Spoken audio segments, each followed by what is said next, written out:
What is going on, everybody? Hope everyone is having a wonderful Saturday. There's no place I'd rather be than here talking to you all about the inner work.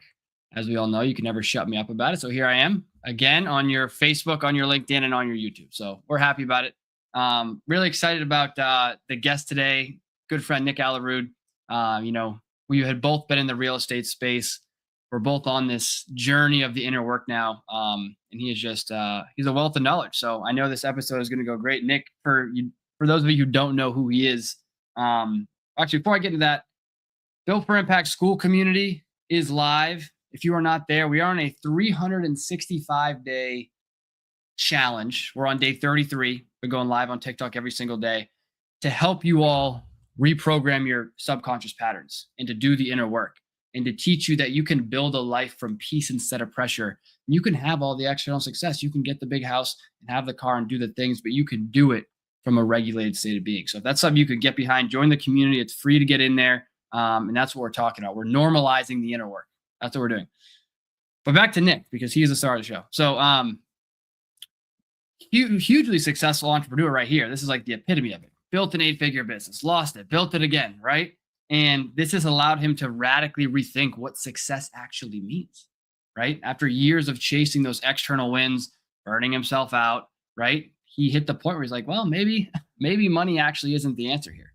So we're going to get into the inner work behind what real transformation is, how identity, beliefs, nervous system shape the way we build businesses and our lives, and what it actually takes to move out of this pressure-driven way of operating. Without further ado, Mr. Nick Aalerud. Jake, good to see you, my friend. What's going on? Good. I heard the whole introduction. Gosh, I hope I live up to the hype. This is great. I know. Well, you got the whole. You will. My camera's just kind of lagged out there. That's fine. Cool. I'm excited to have you on. So this show is really about. It's called Rewired Live, and initially it was just me yapping on here, and I was like, I yap enough. Maybe people actually want to see some other people. But I had a good idea from a friend to start to bring on people who have operated from that place of external chasing and have, reached the external success and kind of realized that it's not really the goal and how they've begun to rewire themselves from the inside out. And so I'm bringing on people who are in alignment with that. Obviously, I think you're one of the best cases for that because you had so much external success, right? And now you've done the inner work. But give me the 1-2 on you. And I know you've told your story a million times, but I guess my first question is, what do people think about success that isn't necessarily true? Yeah. Oh, for sure. And thank you, dude. Like, literally, this is you and I both know this. This is like the most passionate thing that we can talk about. Yeah. Like, this is so cool. This is so much better than another real estate podcast. Thank you. There's so much to discuss. So level of success, right? My understanding now with what I've been through is that the United States specifically, right? Like from the moment we're born, like there's a level of success, of pride, of status that our parents and our teachers and our friends and our spiritual community, like everybody wants us to achieve.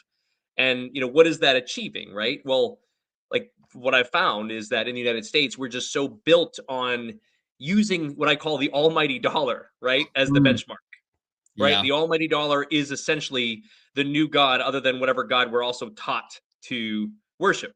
So our entire life is groomed, right, to either get a job or have the career or go into business for ourselves, be the entrepreneur. Then there's that lure of this thing called financial freedom, which is, dangled in front of so many people with the wonderful purple book, right, that we all read, Rich Dad, Poor Dad. And then there's so many other coaches and strategies and masterminds that are all like, how do we make more money? Mm-hmm. And then finally, how do we, trade our money back for time?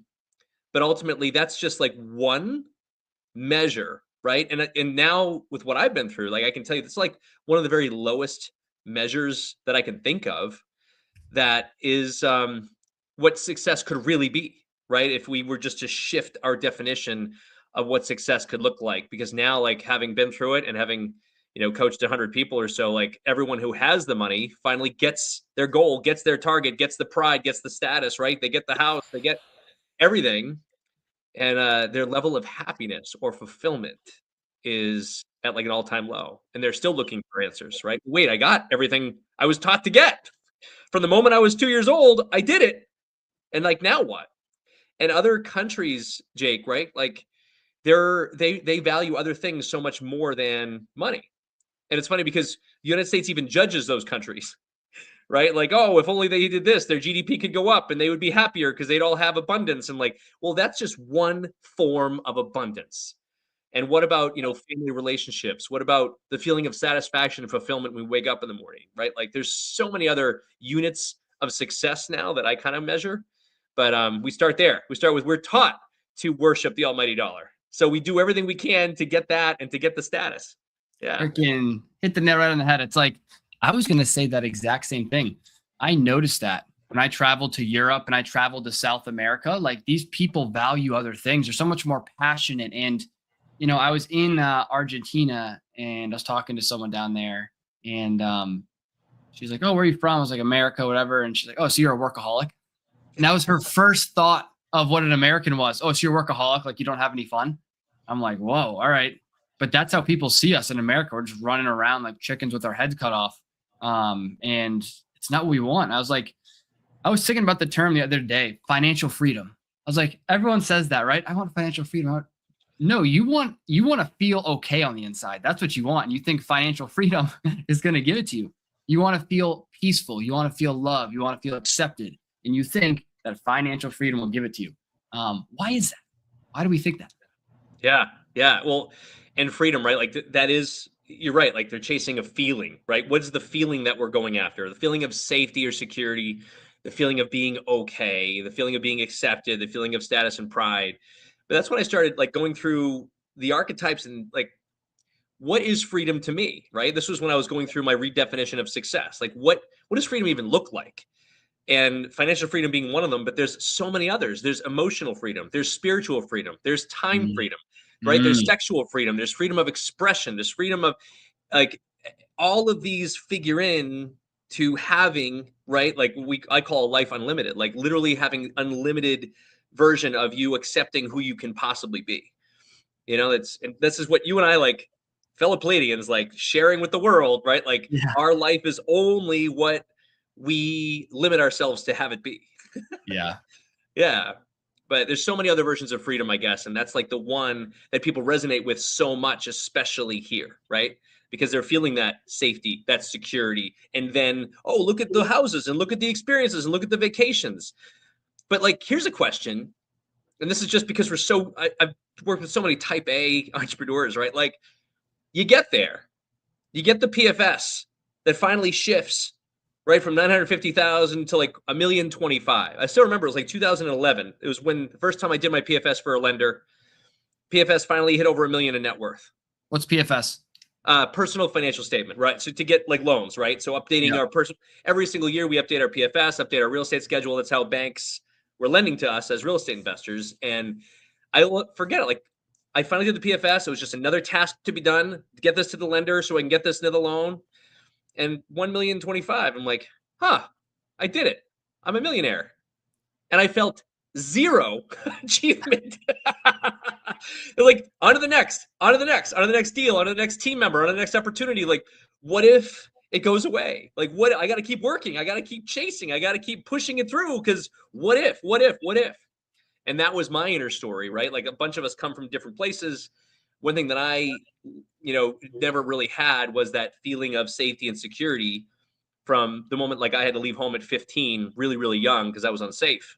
So every single decision I made from the age 15 until probably the age 40 was running away from scarcity, was chasing something, chasing security, chasing enough. And when is enough? Enough was never enough. So that was me not being okay, right? And moving everything I could, moving every needle to do that.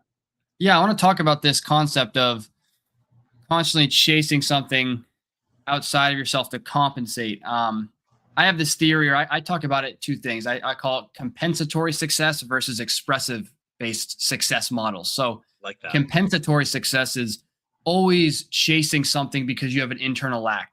You don't work just because I understand you got to make money for your family, but that's not all what it is. Like you're trying to reach a certain position or certain title so you can feel complete, right? And this leads to just consistent anxiety and burn because you're always chasing. And then when you do get it, because your identity's wrapped up in it, then you're scared to lose it. And that's even more anxiety and pressure because you don't want to lose it. Versus expressive based success is you do it from a place of it genuinely interests you, it aligns with your values, and that's how you want to contribute to the world.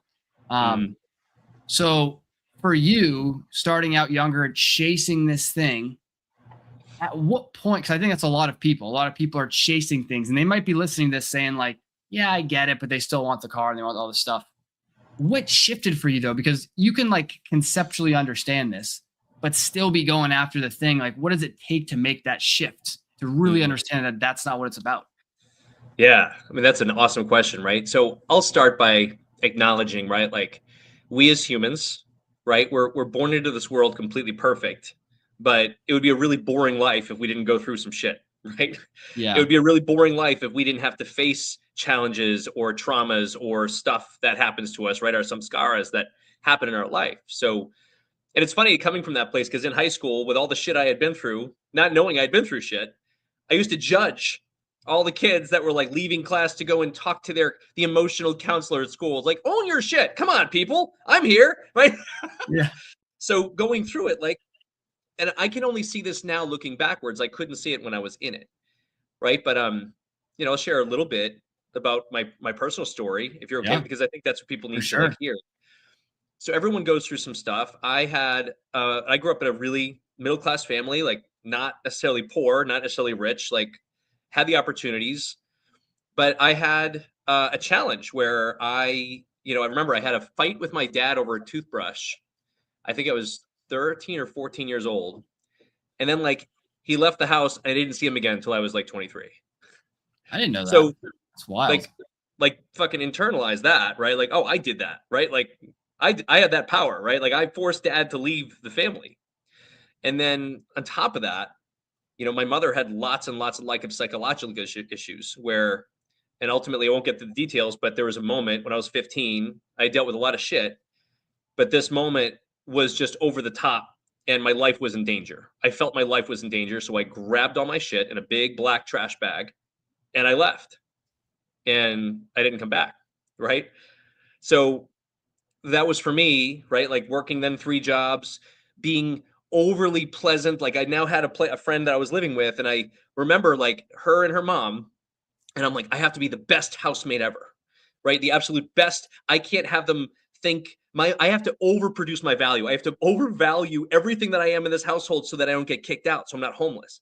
So I did everything. I like, can I do the laundry? Can I, cook? Can I clean? Can I do all these things? And that began like this tension in my body of having to produce, having to do that to have value. And that became like this first ingrained story that would transition and translate into my businesses and everything else, right? Like I have to overproduce in order to even have value. That was a big Mm. one. And then as I moved forward, right, I started to have all these other stories to come in like, well, I didn't have family and I didn't even know this until again 5 years ago, but what can I do to have this voice where no matter what, no, I don't just have value. I'm like changing the fucking world. I am the loudest, biggest person that has all the impact where people have no choice but to like listen to me and see me. And ultimately, I didn't know this until 5 years ago, Jake. I wanted my parents to be like, holy shit, we fucked up. Like, look at this kid. He's now the president of the United States, right? Or look at Mm. this kid. He's now like, he's taken off. He's like he's the guy. And that carried with me. Paid my way into college, worked 3 jobs. And I remember getting my first car at the age of 18 and a half, because I just took my sweet time to get my license because, right, I was doing it all myself. So $1,000, 1989 Ford Taurus, and get in that car, paying for it. And I remember I won't be homeless now. I've got a car. Like there's my next benchmark, right? Like I can at least sleep in my car now. I'm never going to be homeless. And every single move I ever made, so going to college, after college, realizing wanted to be in politics to become somebody, to have a voice, to be important, right? And literally someone gave me for graduation, it was a bumper sticker, and it said, politicians and babies must be changed frequently and for the same reason. And that had an impact on me. Why? Because one of my survival mechanisms was people pleasing. Because I needed to be safe. So everyone else around me had to be okay. If I had to have them be okay for me to be okay. So part of that was, I can't be a politician. No one's going to like me. Like, that's not okay. So like, I'm like, well, how else do people have influence and have power? Oh, money. If people have money, they're respected. They're listened to. So I went into finance. I went into investment banking and learned mutual funds and got a job on the trading desk at the Federal Home Loan Bank in Boston. And then I moved into Mellon Financial in Boston and Everett and learned funds, learned trading, the day trading, technical analysis, fundamental analysis. And finally, that brought me to read, but I still had to be important. So I had like the LSAT and GMAT book out that I was studying because I'm going to be a lawyer and an MBA. I'm going to be everything, right? Like that was my way of operating. Yeah, for a lot of people. Yeah. And to kind of close the story, or at least bring us into the real estate world, right? Like I remember they overworked us like 50, 60-hour work weeks. And I finally something got me to read the Purple Book, right? The Rich Dad, Poor Dad book. And for me, I was in finance mode already. I'm like, that's it. That's the ticket. I'm going to get out of corporate job. I'm going to become rich beyond my imagination. I'm going to have so much and have everything. But ultimately, the underlying program there was, so my parents will finally see what they fucked up. Or for me to have value, right? For me to have enough value where I'll be safe. For me to never be homeless again. And it was intense, dude. And that's what brought me into the whole real estate thing, and not just being a real estate guy and making some money. Nope, I had to be the fucking biggest and the best and the biggest team and the biggest profit margin and flying around the country and doing the national talks and being invited to all those things because that was giving me what I needed without knowing that, if that all went away, who would I be? And it's like this insatiable hunger that's never quenched. Like you got to do it bigger and bigger and bigger and bigger and bigger and more and more and more and more because your identity and validation is wrapped up in those external things versus it being an internal thing. And it's like, you can run on that treadmill all day long. You can run on it I ran on it for only 3 years and I wanted to freaking, just not do anything ever again. You did it for like decades, right? So I can only imagine, but. So, you're a little more advanced than I am, Jake. 20 years it took me. Yeah. No, I'm just saying though, I'm just like, I commend you. It's like, and I think one thing too is, you can't help but just have compassion for that kid, looking back at that kid, like, man, you crushed it. Like the situation that you were in, like you absolutely crushed it. And it's not like the guilt and the shame because, so oftentimes like we're aware of our patterns, but we feel guilty for them and we shame ourselves for them, which puts us into more of a survival state, attacking our system. And it really prevents us from changing. So it's being able to look back at those patterns, understand like, hey, you were just doing your best given the situation. That's okay, but let's move on. We're no longer in there. So it's the difference between self-judgment and taking responsibility for what you can do now. But where you're at right now. So if we know that that's all not the stuff, like that's not the thing, right? You've done all the external success you could possibly have. It doesn't work. So if that doesn't work, how does someone operate from like, what is the flip side of the coin? So we know that's one side of the coin. What's the other side of the coin? And how does someone actually like live like that? Live like in pursuit of, you mean, or to finally start to turn inward? Is that what you mean? Just turn inward, right? So you live this life of external chasing. Now you live a different life. Like, what is that different life? Because I think some people don't even know that is an option or what it is. What it's like. You know what's crazy though, Jake, is that, and I've come to just realize this and honor people in their process. Most of us, can't make that decision on our own. It takes pain. Right? Because that's what humans do. We move away from pain more than we move towards pleasure. Right. So for me, that brings up another part of it. Like I got so good at real estate, right? And my whole whole identity was built now around like teaching others and coaching other people and like success for my teams and building out and expanding. And I remember the first time I like lost money on a deal. The first time wasn't the first time. Let me be very clear. My very first 5 deals in real estate, when I was still at the bank at Mellon Bank, I lost everything. Yeah. It was my money and my credit though, but I still like 6 months head in the sand. My life is over. Everybody else is still going out, eating Friday nights at TGA Fridays, and everyone made fun of me anyway for starting this new thing. That was a beautiful lesson for me because it taught me how to get back on a horse really fast. But the biggest challenge for me, Jake, was when I didn't lose anybody else's money for a really, really, really long time until like a perfect storm happened with everything I had learned. And it really hit hard where I had to have my first conversations with people around, stuff that I did. I meant well, I had good intentions, but it didn't matter. My whole value was now wrapped up in, I was no longer providing value to these investors. I actually was a drain on them. And I went through an entire cycle of, if I didn't exist, this wouldn't have happened. And that's my shadow work. And I still go through that, right? Like the same with my relationships, right? I've been through 2 divorces. And that's really, really, really hard for them and for me. And I just remember to myself, like, if I didn't exist, I wouldn't be causing this pain. And that for me became enough pain and holding all this stress and all this tension, all this anxiety, where it was in 2020, like COVID, as my second divorce was really ramping up, when my body just completely shut down. And I was in a parking lot, my chiropractor's office. I felt my left arm go numb. And I was like, oh shit, I've heard about this in medical studies. What is this? And then my left leg goes numb. And then I remember feeling like I'm sitting there and I feel like I'm on a weight bench, like at a gym, and someone just drops a 1,000-pound plate on my chest. And I remember feeling that weight, and then I blacked out. And I thought, it was like, before I blacked out, I'm like, oh my God, like 40 years and I die in a parking lot, like after all that. Like I remember thinking that in my head. It's like, this is going to be ridiculous that this is how it ends. And I remember waking up in the ambulance and rolled me in, and they checked me all out, and I was for sure I had a heart attack or a stroke or something. And then they discharged me and said, well, you've got some light scarring on your heart. It appears that maybe your mind made you think you were having a heart attack, so it started to like stop your heart at the same time. Here's a couple documents for how to reduce stress in your life. You had something called a panic attack. Yeah. I was like, that's a fucking panic attack? Like people can die. Like that's literally, and I didn't control it, didn't know it was coming. And I remember like in that moment, I had a war with my mind. I'm like, wait, my mind tried to kill me. Yeah.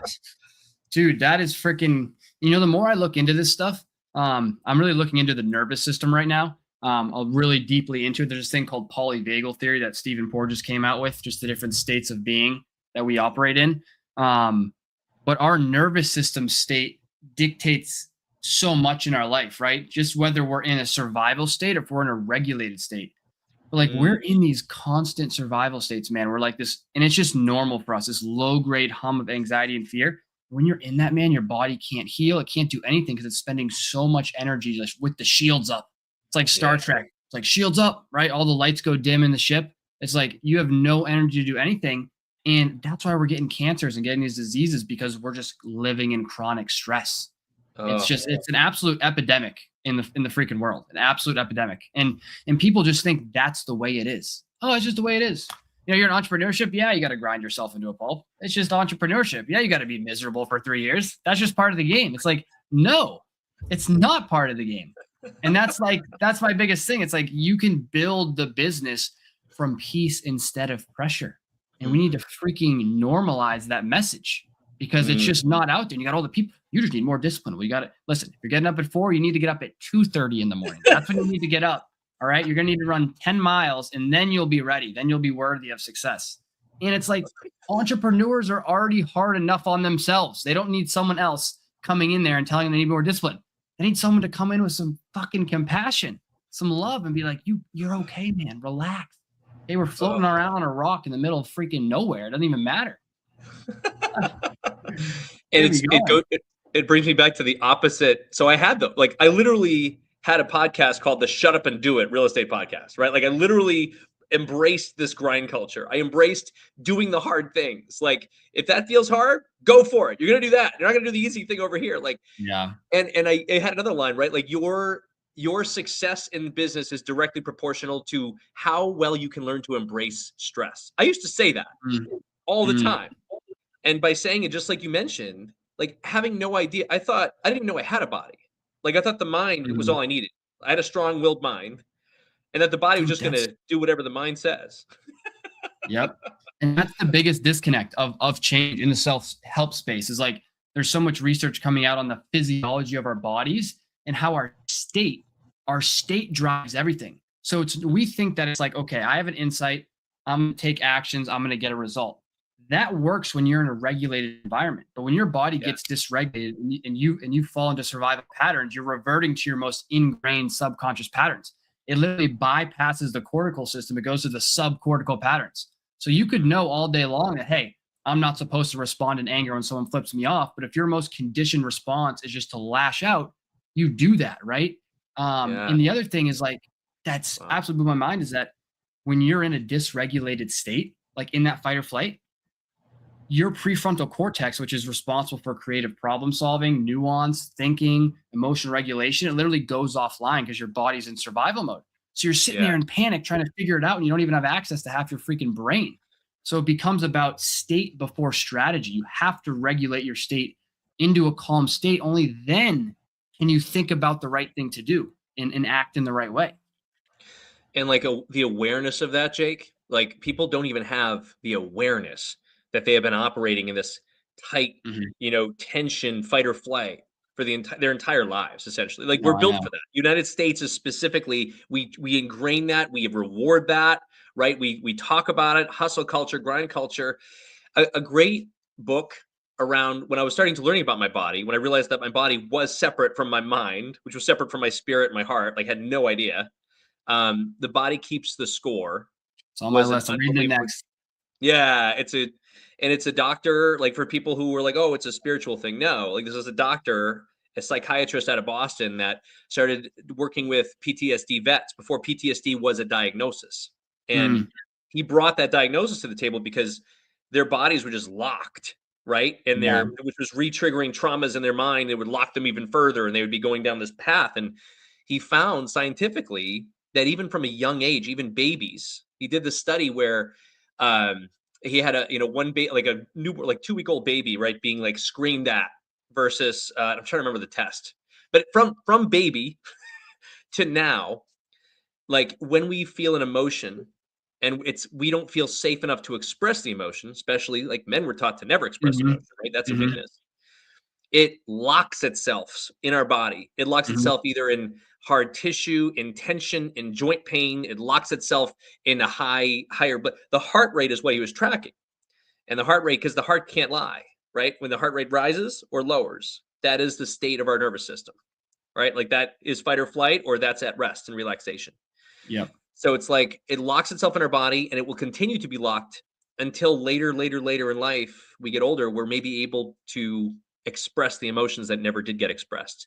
And that creates an entirely new way of reducing you're no longer in that fight or flight. You can start to be aware when you're tight in your shoulders and your neck, or your stomach has the GI Mm, issues, right? Or even your knee pain can be associated to a trapped emotion. And it's just been a game changer for me to learn more about my body and seeing other people that are living in this fight or flight. Like, how do we even have it bring awareness to this isn't mhm, normal? You don't have to live like this. Like, mhm. there's an awareness of that. It's crazy. It's Yeah. absolutely wild. And in my research, I came across the same thing. There's this field of research called memory reconsolidation, and it Mhm. basically talks about that process. So memories are stored in two places. They're stored in the mind as a story, but they're also stored in the body as an emotion, just like Bessel van der Kolk talks about in The Body Keeps the Score.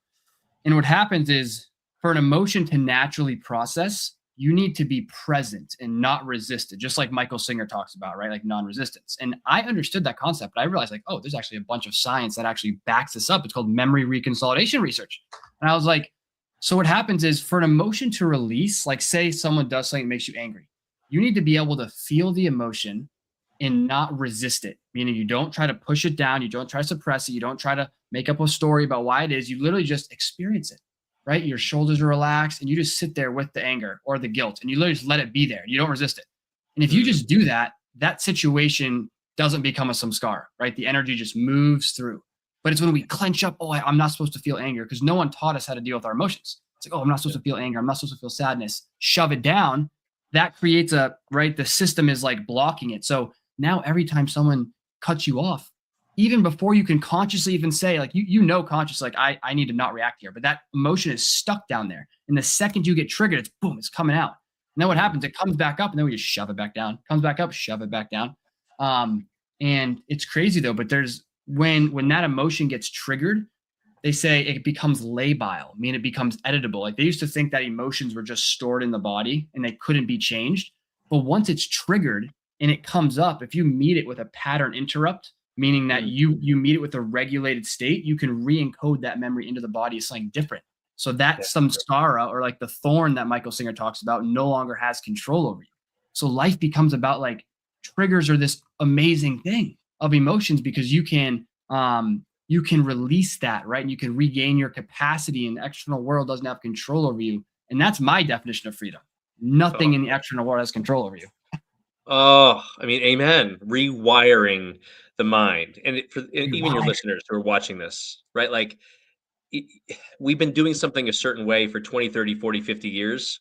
So one of our community members talked about, like, for those skiers out there. I'm not a skier. I decided, because I like to do hard things, Jake, just to show everybody else another example. I don't need ski lessons. I'm 18 years old. I'm going to go to the top of Mount Snow in Vermont. I'm going to figure this shit out because I'm brilliant. And I've figured everything out up until now. My life's been hard.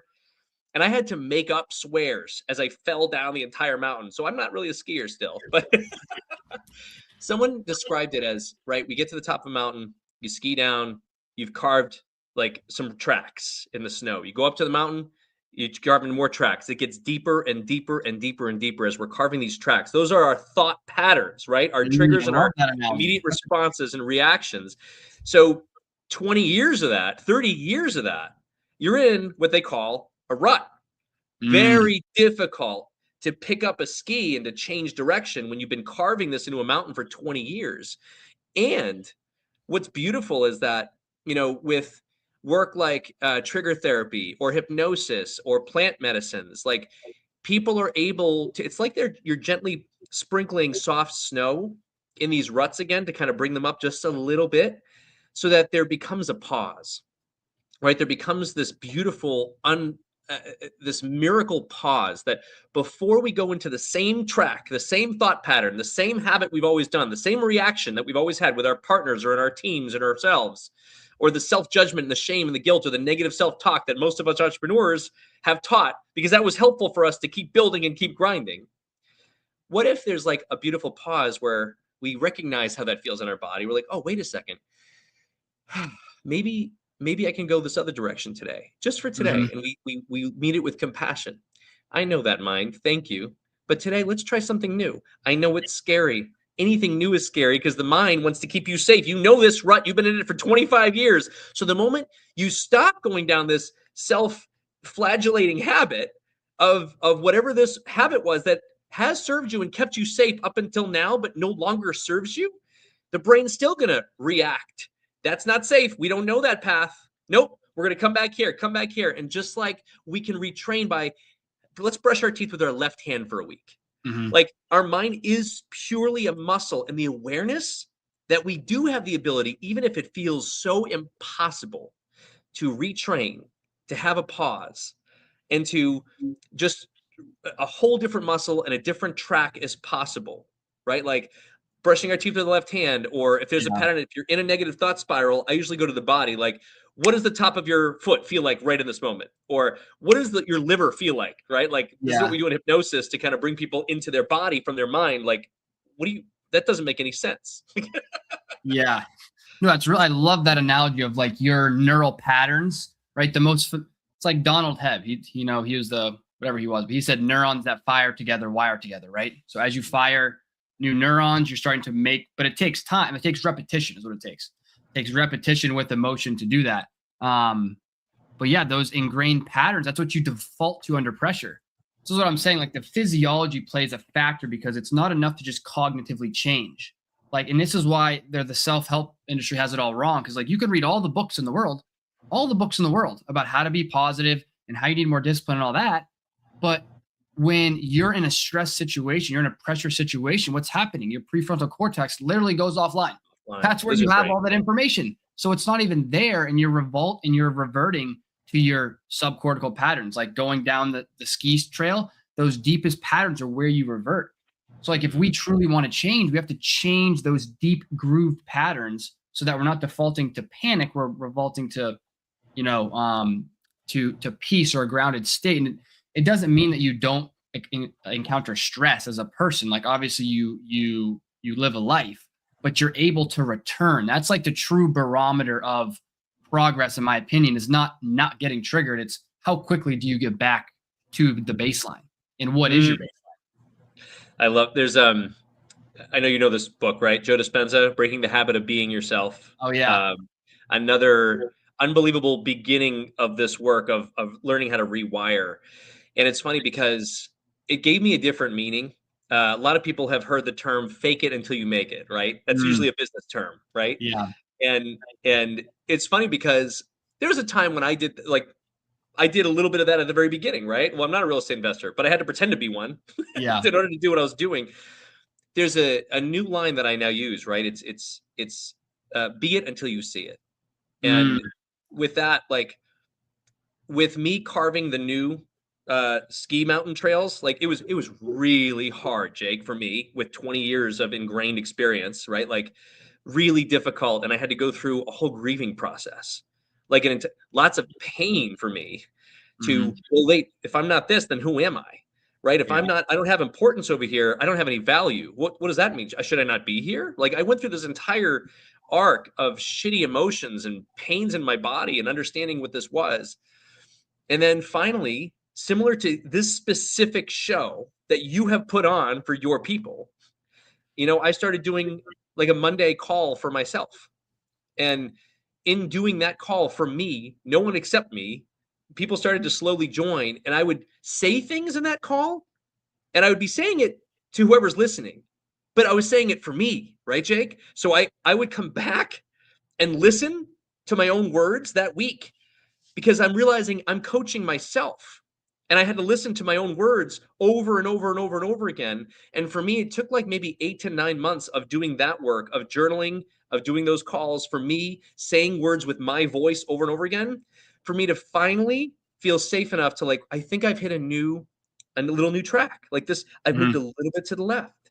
But it took me a lot of discomfort and a lot of repetition, right, to move into that direction. And I want to encourage anyone listening to this, right, with this amazing rewiring show, like you have that ability even when your brain says you don't. Your brain's going to scrape, just like lizard brain, at everything it can to keep you safe, which means it will give you the scariest catastrophizing scenarios, because that's all it is the mind that runs the programs to keep you safe, right? It's going to give you the scariest things possible so that you don't move from your status quo. And be aware of that. Meet it with love. We can't run away from that. We just say, thank you, mind. We appreciate you've kept me safe for this long. I know that's why you're doing it. And I'm running the show now. I'm the CEO. I'm the president, the heart, the ability to lead with what makes us feel safe, good, joy, common peace. That is now the leader. The mind will follow eventually. It always does. It always does. Yeah, I think just resonating with a lot of that work about trying to keep you familiar and safe. I think that's, and but think about how incredible of a guide you are, though, just for being in the trenches, just like going through the worst of the worst. I mean, you can pretty much relate to anyone, like in a sense. Like it's great though. It's like you don't get to be a good guide unless you've really been through the ringer. Like we wouldn't be good if it was like, oh, it's kind of something that kind of affected us. Like, no, this is something that ran our lives and it was miserable, right? So, and I'm so passionate about it. Like, I want people don't know this information. I want to be like, I got to calm myself down every day. Like, I can't believe, like, I love coming on these lives and doing social media because I'm just like, people can change their lives. And I know some people are like, what the hell is this guy talking about? But I'm like, listen, this is like powerful stuff. And just no one knows that it exists. You're living your purpose now, dude. Like, this is your journey. Like, some people could say our only work is to go through our own work, and then through going through our own work is sharing what we are learning with everybody else, right? Like, it is possible to live a life completely unlimited by our stories in our mind, but you have to sometimes go through the pain first. Like I have to honor people's process, because you and I can't, this message won't resonate with people who are still, no, those guys are, I'm going to just grind my way through, right? Like that's the Yeah, thing. they're not ready. They're not ready for this yet. Because like you said, if you can't be aware first, because in Built, it goes through 4 phases, right? It's a 4-phase transformation framework. It's awareness, right? Mm, Break limiting beliefs, regulation, which is upgrade your operating system, mm, visualization, which is kind of rehearsing, release, and then transcendence, right? Into that new identity. But if you don't have the awareness, you can't do anything. And even furthermore, like I even talk to some people now, and I can get a sense of what kind of state they're in, like what their nervous system state is. Like just by the way they're talking, their facial muscles, how quickly they're talking, the tone of their voice, their body language. It's like if they're dysregulated, I'm not going to sit there and try to tell them anything because they're in that defensive threat scanning mode. Their body's literally in fight or flight. I could tell them something and it's going to be met with attack. It's like, think mm. about this. Like, think about how strong our identity is. Like our identity is a thermostat, it's like a cybernetic device that just like you believe you're here, you get too much success, it brings you back. But also if you go too low, it'll bring you back. But our identity is like you identify as I am depressed, right? What they would call cognitive fusion in ACT therapy, meaning that you are fused with your thoughts and your emotions. There's no separation there. Someone says, I am depressed, right? And depression is a terrible thing, right? It's horrible. No one should have to go through it. It's debilitating. But if I were to come up to someone who's not aware, doesn't have that skill, and I'm just offering an objective, suggestion, like, what if, I understand all that stuff. Like, what if depression wasn't something that you are and it's something that you experience, right? Mm, If they don't have mm. that skill of awareness, I'm going to get met with this visceral attack. Well, you don't know, Jake, you're an entrepreneur and you've never had depression and all this shit, blah, blah, blah. And they're freaking out at me. What is that? That's their system trying to defend their identity of being Yeah. depressed. They're not even able to get past that to be able to be open to these ideas. So someone who's like that, you can't even, and it's not even them talking, it's them in survival mode. Because when you're in survival mode physiology, your brain's just threat scanning. Oh, that's a threat. Jake's a threat. That's a beautiful way of putting it, dude. Yeah, that's a really, really powerful way to do it. Yeah, I'm open to when people are in that mode, right? So I'm, for what it's worth, right? Like I needed assistance. My brain was so strong. Yeah. I was so committed to the old rut, to the old way of being that, and I'll share it here on your show, right? I was looking for any answers that they possibly could give me, but, and I saw a friend of mine that was also super wrapped up in his brain and an ego and his success and identity. And he posted something on Facebook and he said, I just want my life to be flowy. I want 3 appointments a week and make the same amount of money I do now. And I was massively triggered. And I reached out to him. I want to fucking be flowy. What's this about? And so I'm working with this new couple as a coach, like give them a call. So I signed up for what I thought was a meditation retreat. 6 months later, you've heard the story, your people haven't. And, I show up to this meditation retreat. It's 4 hours away from home. I'm angry because a lot of shit had went down that week that I was not happy with. And these people don't know my story. I'm in the middle of a custody battle and my businesses, I've got 7 of them and I'm very important. And they changed the date on me. So like with that, I get there and I realize quickly that this is not a meditation retreat. I was at a medicine retreat with very gentle psychedelics being offered. And I freaked out. But at the time, I had only put sugar, caffeine, or alcohol in my body, never even worked with THC before, nothing. Yeah. And it was in that moment, that night, where I'm 4 hours away from home. It's a high level room. They're all like high level actors. And there's a big attorney from Wall Street there. And there's like all these nice people. So I surrendered, which was very hard for my brain to do. But it Mm. took for me, because I was so committed to my rut and my identity, finally, the most beautiful night of my entire world happened where that little voice that I thought was helping me my entire life. I thought that was my intuition, my higher self, right? Talking to me. You can do more. You can be more. Come on. You can get out of bed. You got to go to the That is, gym. You got to do this.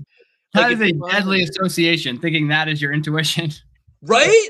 Well, who else hears voices? I did, Yeah. right? So all of a sudden, like that voice for the first time in 40 years, like got soft and then went away. And I had this weird feeling I never felt before of just peace and warmth and connectedness and openness. I'm like, what the fuck is this?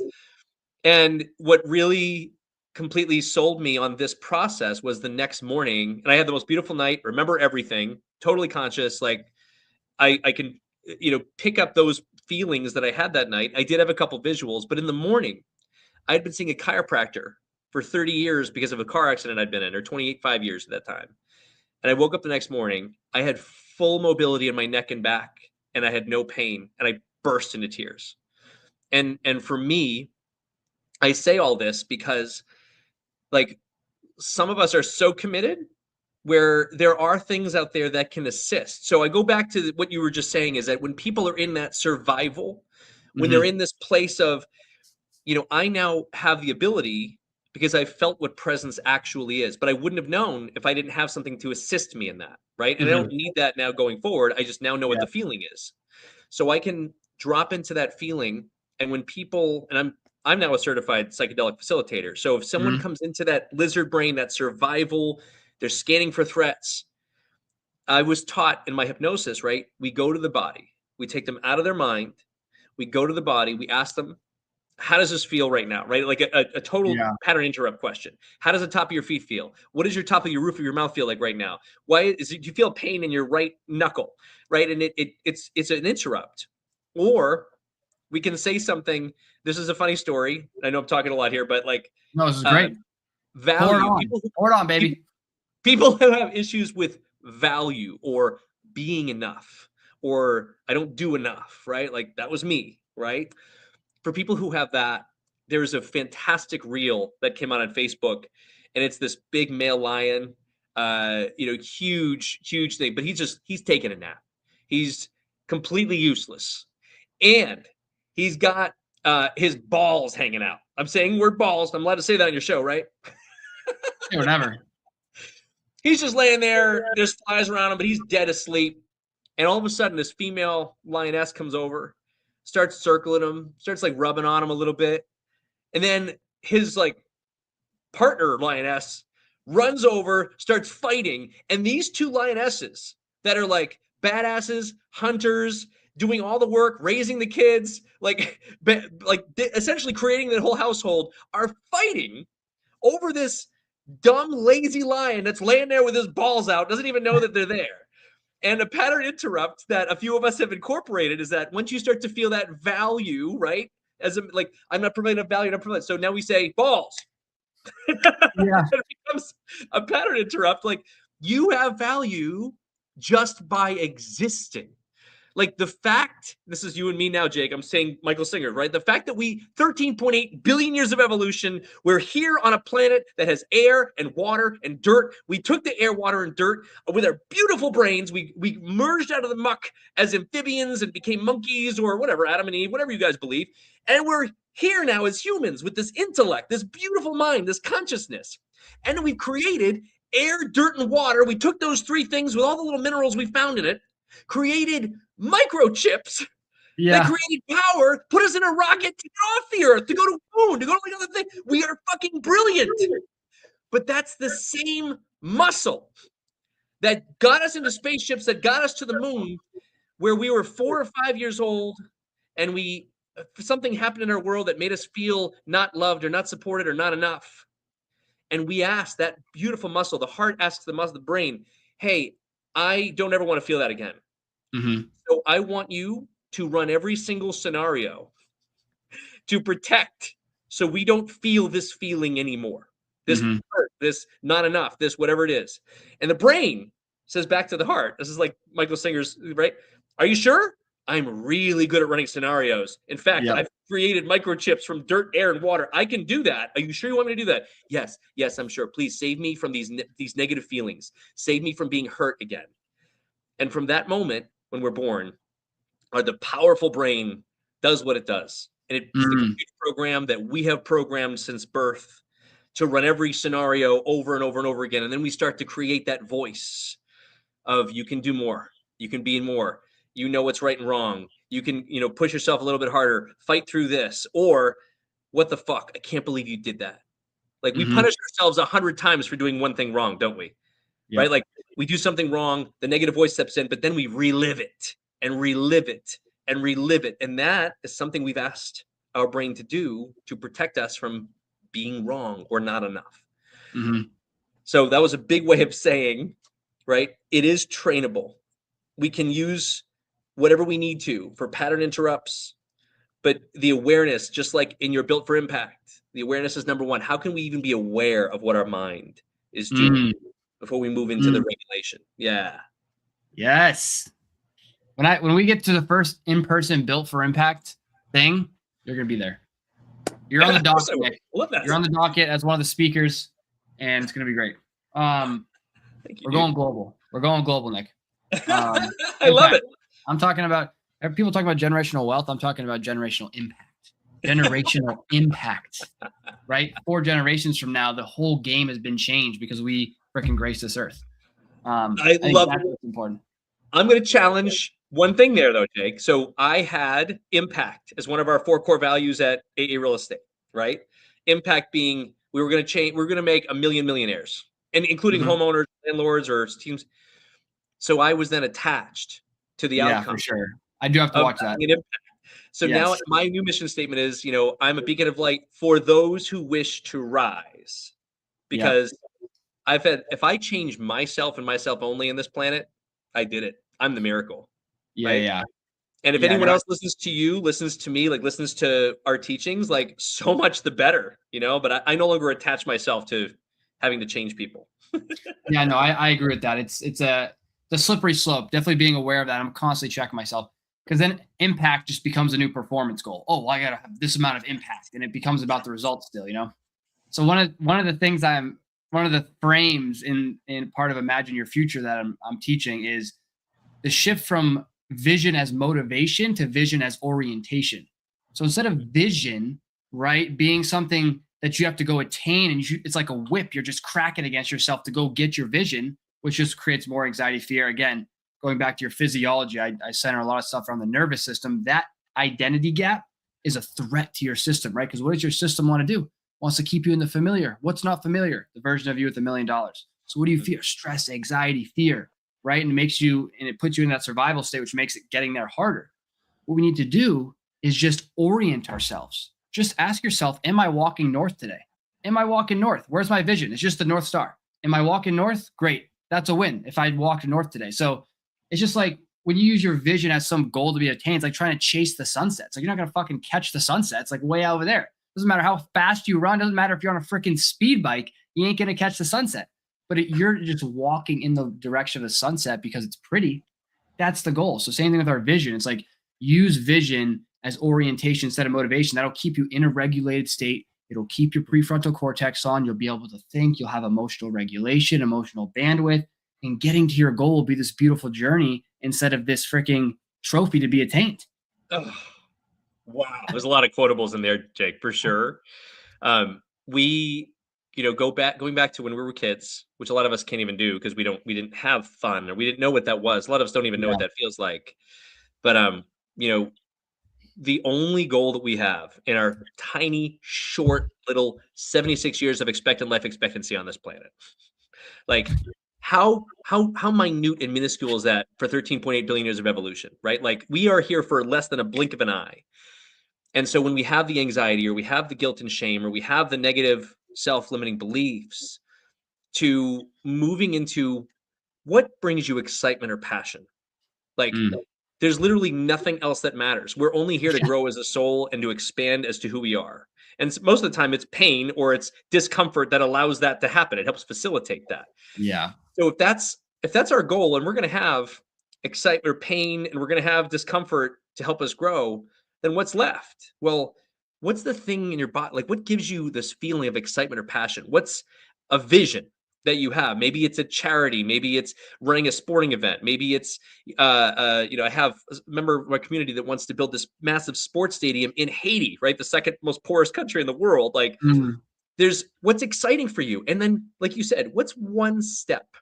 What's one step? Not the whole thing. The brain loves to get involved in the whole. What's one thing I can do today towards that which brings me the most excitement or passion in my life? And here's the last part of it. Without having any attachment to the outcome, and knowing that it's about the step into excitement or passion, the step into the journey. That's Yeah. the whole point. Yeah. It's cool. The journey. It just creates so much less pressure. I mean, it makes sense. It makes complete sense that if you have this big, scary this big, distant vision, it can trigger you to go into a dysregulated state because it's like, oh my gosh, I live in a studio apartment. How am I going to be a millionaire? Like, how am I even going to get there? That's just like pressure and stress. Like, how am I going to do that? Versus, okay, what's the first step I need to take to do that? Okay, let's do that. Yeah. Let's keep doing it, keep doing it, keep doing it. And why do you want to be the millionaire in the first place? Right? Like, what's the Exactly. feeling that we're chasing? And can we feel that now, knowing that if we feel that feeling now, we become the universe will make the millionaire happen. Exactly. Yeah, I think that's important too. I think the other thing too is like, because it is kind of a, I don't know the word for it, a juxtaposition, or it's kind of a, I'm of both minds. Like, I do believe that you should have as much abundance as you want. Like, you should have all the money in the world. Like, you should have a Ferrari. You should, because why not? We're on this earth. Why wouldn't I have access to that? That's like my mindset. But when you make that the primary, I think what the main thing is like, if you're using that to try to compensate for an internal lack, that's where the disconnect is. But as long as you're just like already whole and you're just like chasing it for fun, really, you're like, oh, Ferrari, cool. Like, I mean, that'd be cool to have, right? Like, whatever. But it's like, if you don't have the Ferrari, you're like, all right, whatever. Just have it or I don't have it. I think that's kind of the mindset of going after these things. It's just kind of an expression of who you are. Oh my God. That was the last part that we just talked about with somebody else the other day. When we know we're like finally moving, like we're okay, or as Michael Singer says, when we know we're finally okay, like when we're not running from anything, we're not running from scarcity or from unsafety or from being hurt, and we're not running towards something that we're attached to. Like, when we can just be here, we're not running from, we're not running towards, and we're in the present moment. And like, oh, that's exciting. I'm going to take a step towards that. Like, that's when you've made it. That's when we have that awareness and we're in regulation. We're moving into that vision space. I love that. That's a great way to put it. Great. That is good. Yeah. I like what you said there. It's like, yeah, you just go in there because why not? And that's almost the mindset. It's like, well, why wouldn't I go to that? That's kind of cool. Like, it'd be cool to have, right? But it's not like, well, I need this, right? But that's how we're conditioned. And I think it's like, again, it comes back to, I think a lot of the inner work becomes like, you don't want awareness to turn into like a new stick to beat yourself with, because you're aware of all your limiting patterns. So then you just judge yourself and shame yourself for it. Like, that is not the point. That's honestly a regression of where we're trying to get to. So it's like responsibility without self-blame. I think that's huge. It's like, be able to be aware and take responsibility for these things without blaming yourself for it, because that is the very thing you're trying to get away from. That's the quotable too, right there. Put that on X. Put that on X. That's good, man. I appreciate you coming on here. As always, it's a quick hour. So what are you up to these days, though? What's your focus? Yeah, I can share that, right? So when I was moving into discomfort, I literally had to start doing the opposite of what my brain was telling me to do back 5 years ago. So I stopped, instead of saying I had to do over 100 deals this year, and at our peak in like 2018 or 19, 2,000 units, 7 states, and 150 flips a year, and we kept pushing and pushing and pushing the needle. And I remember like forcing myself to say, I'm going to do less than 6 deals this year. Pushing myself to say, I'm going to get a massage every month, especially when we had the challenge where we lost other people's money and I lost my value, right? And I thought I didn't need to exist. I still get a massage, even though that was against everything I felt in my body. So, my goals now are very, very different, right? I am in this space now where I have an 11 and 9-year-old. I value my time freedom so much. And, I went from a place of having like 26 Zoom meetings a week, like recruiting and management and asset management, and then, projects and new deals and seller appointments. And like, I went from this place where like, my goal is to have less than 5 set appointments a week. I'm able to meet my kids when they get off the bus every single day. I'm able to go on like 3 vacations a year. They don't have to be big ones. And I still do real estate's always going to be a huge part of my life. We still have like, I don't know, 200 units or so. We sold mostly everything. But I only work on projects that excite me. And like we have, I think, Jake, like I have this passion project that like micro resort wellness retreat center that I have next to my existing hotel up in Bartlett, New Hampshire, like super stoked to see what that can turn into. And it's pushing this work. It's like what you and I are doing. Like it's literally the only purpose is to change who people are on a fundamental basis and change how they operate. So that gets me excited. Yeah. That's what I'm saying. I'm like, why do it? If you're not passionate about it, why do it? You're only here for a blip on this human earth. Why do it? Why put any of your energy or time into it? We just gotta think about our lives, folks, and like understand that you can do whatever you want to do. All right. It's like I talk about, built for impact or this or that. How did this come about? Because I literally just made a decision one morning. No one told me, Jake, you're worthy. You're ready to do this. You're ready to do that. No one comes in and tells you that. No one tells you you're ready. You got to fucking wake up one day and be like, this is who I am. This is what I'm going to do. And I don't care what happens. I don't care where I am. I don't care how far off it is from what I'm doing now. I'm going to do it. And guess what? You wake up every day and you take one step forward, you'll get there and you'll be that person, right? But it's about the journey. Oh, anyways. My God. Yeah.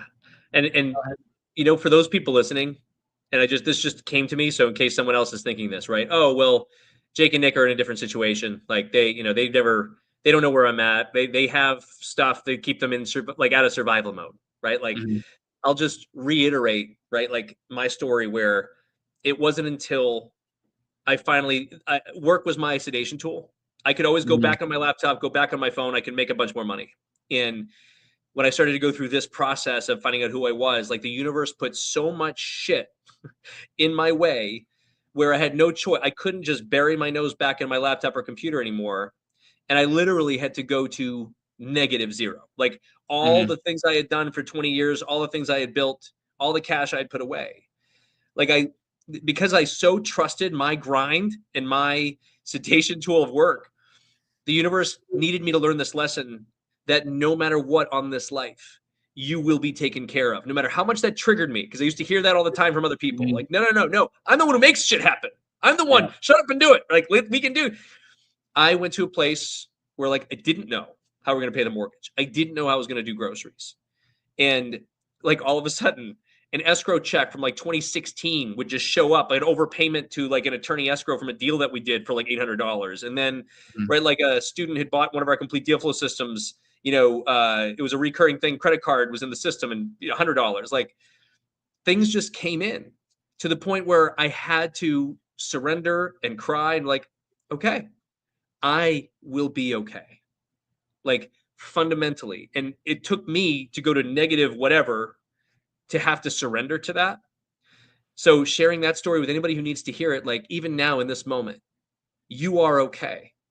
You will always have your basic necessities taken care of. And you might not be able to feel it in your body yet, but through Jake's community, right? And through pattern interrupts, through training the mind and then training the body, you can get to a place where even right now, relax your jaws, relax your shoulders, deep breath in, and feel presence. Like that's the only place peace lies, is like right now in this moment, not in the future, not in what we did and regret in the past, like right here.